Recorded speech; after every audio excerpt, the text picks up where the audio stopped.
Yummy! Bawal ang magtipid. Kaya ngayon, love yourself. Hindi na uso ang magtipid para sa mga walang kwentang pinagbibigyan. Sarili mo naman ang isipin mo, girly. Kaya kahit ginto ang presyo, sige lang. Hindi na uso ang magtipid ngayon.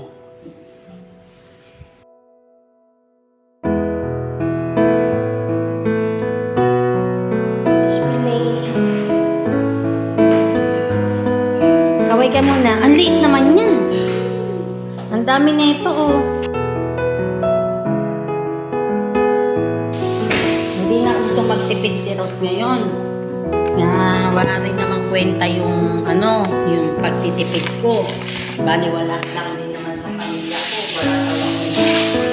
Wala nga daw yung kwenta. Kaya kahit ito, hatiin mo. Hatiin mo yung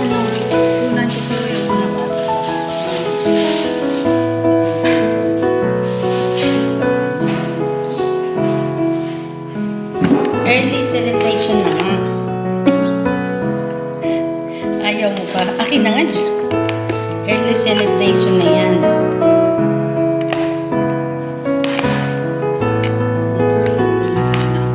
Ayun na, may mga hipon pa. Yes. Kasi nag-aayos kami ng ako sa kusina, si Ate Helen sa kwarto niya sa bedi. Ha? Pero may pero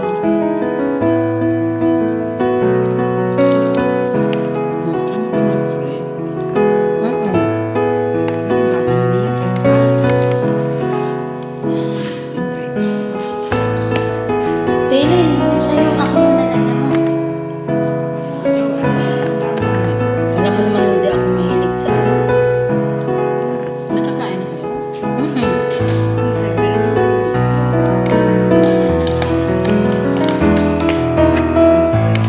driver kung ano yung matira, yun ang kanila.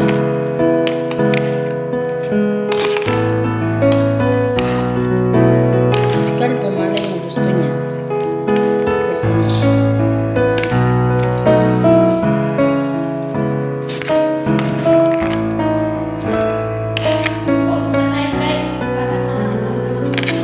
Kaya nilagay ko hipon dito. Sama ko sa'yo. Kuha kang plato. Kasi baka sabihin para itong pilay ang kanya, no? No? Ito, kasi baka yung sabihin, kalahati lang yan. Diyan, sa kabila.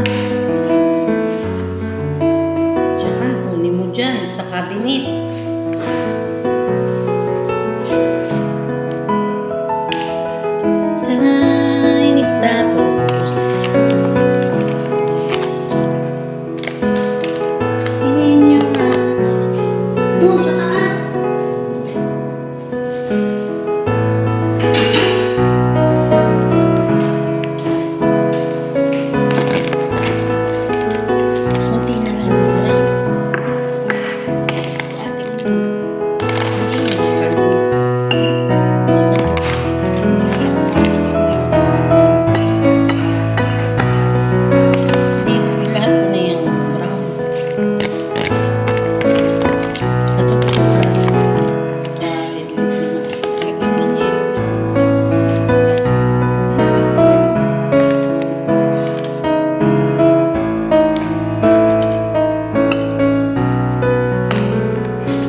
Pile nga lang kinain ko, tsaka hipon.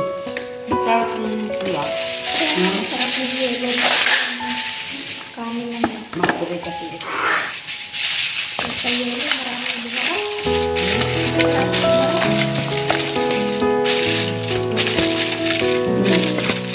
Tikman mo yung ano,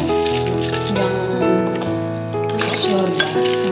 Ayun, kunin mo yung isang ano. Ha? Seafoods. Mga tsara ba? Tingin natin. Gusto mo? Tingin na. Tahin na. Ano yung talong? Di ba ayaw mo ng talong? Hindi, akin na nga ito. Hindi siya nga. Ang pasakit ng... Ito tahina. Kaya ano? Naganahan natin ng kanya sa buhay. Ha? Alam ko. Dito, lagay mo dito. Para sa mga driver.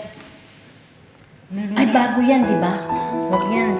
Lagay mo sa rep May niya. aksar nga ako doon sana yan na panghintim siya. Ibigay ko sa'yo sa driver. Sa kanila na yun. Salsa. Sa driver niya.